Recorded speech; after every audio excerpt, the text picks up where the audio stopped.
Noam, we want to turn to an issue that you have written about, that so many are so deeply concerned about, that hardly gets any play in this country, even in this critical midterm election. It's the issue of climate change. Noam Chomsky, a new study has found that the world has massively underestimated the amount of heat absorbed by our oceans.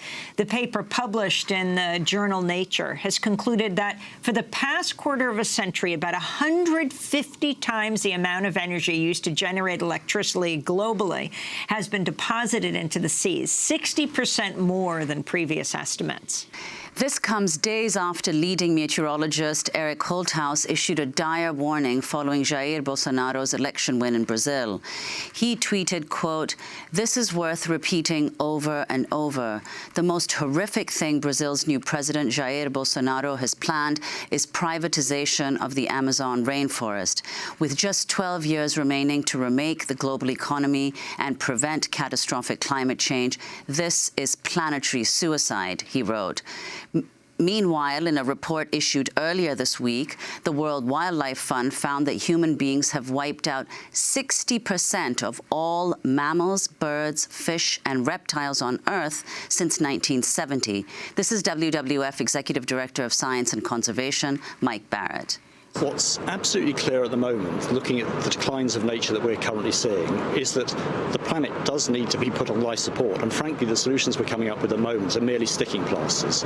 So this is now at the point where, as people, we've got to take a choice. Are we going to let this continue? Are we going to do something about it? Globally, at the moment, we are completely failing to tackle the loss of nature on the planet, and that's got to stop now. So that's Mike Barrett of the World Wildlife Fund. Noam, you are deeply concerned about this issue, and of course you're not alone. Climate change, the issue of climate change.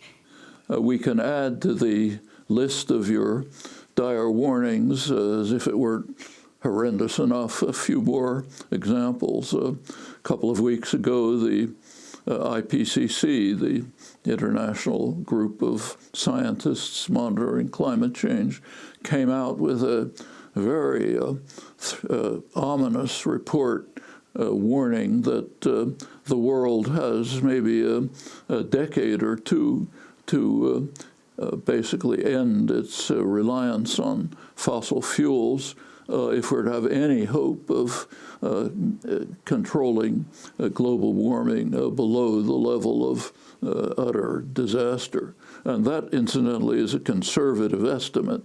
It's a consensus view. There are repeatedly over the years, it has been shown that the IPCC analyses are much less alarmist than they should be. Now comes this report in Nature that you mentioned a couple of days ago, which shows that there has been a serious underestimate of the warming of the oceans, and they conclude that if these results hold up, the so-called carbon budget, the amount of carbon that we can spew into the atmosphere and still have a survivable environment, has to be reduced by about 25%. That's over and above the IPCC report. And the opening up of the Amazon to further exploitation will be another serious blow at the prospects of survival of organized human society. I should, at the same time, the Trump administration right now is opening up new areas of the West for fracking, for increasing the use of fossil fuels.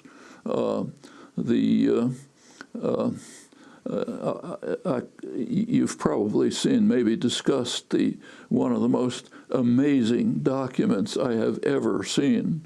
The Trump Department of Highway Standards, whatever it's called, just issued a long report, 100-page report, urging that all regulations on automotive emissions should be ended. And they had a very logical argument. They said if we extrapolate current trends, by the end of the century, the climate will have warmed several degrees centigrade, meaning a huge rise in sea level, which they underestimate. So basically, we're going over the cliff anyway, and automotive emissions don't really add much to this, so there's no point cutting them back. The assumption of the department is that everyone in the world is as criminally insane as we are and isn't going to do anything about it. And since on that assumption, yeah, let's just rob while the planet burns, putting Nero into the shade. He only fiddled while Rome burned. I can't think of anything like this in human history. You just can't find words to describe it. And at the peak of the monstrosity is, in fact, the Trump administration. Now, we should recall that Trump himself, as I mentioned, is a firm believer in global warming. Recently, he applied to the government of Ireland for permission to build a huge wall, one of his famous walls, this one to protect a golf course of his in Ireland, which, as his plea indicates, is threatened by sea level rise as a result of global warming. You take a look at the big banks, J.P. Morgan Chase and the others. They're increasing their investments in fossil fuel development. The energy corporations are working all over the world to try to find new resources to destroy the environment. The media are focusing on real outrages like the ludicrous military preparation for this wave of mothers and children planning to invade us and destroy us. They're concentrating on that. But take a look at their coverage of these things. So there was a big report, long front page report in the New York Times a couple of days ago about the opening up of the West to further fossil fuel extraction. Discussed everything you can think of, did mention some of the negative consequences, like it might harm water resources, it might make things harder for ranchers. Not one phrase in this long report on the effect on the environment. In the political campaign going on, all kinds of issues are not discussed, but not the two existential threats that the human beings face, threats that have never arisen in human history. We have to make decisions now which will literally determine whether organized human life can survive in any decent form. You can just imagine what the world would be like if the sea level rises, say, 10 or 20 feet or even higher, is within the range, easily within the range of predictions.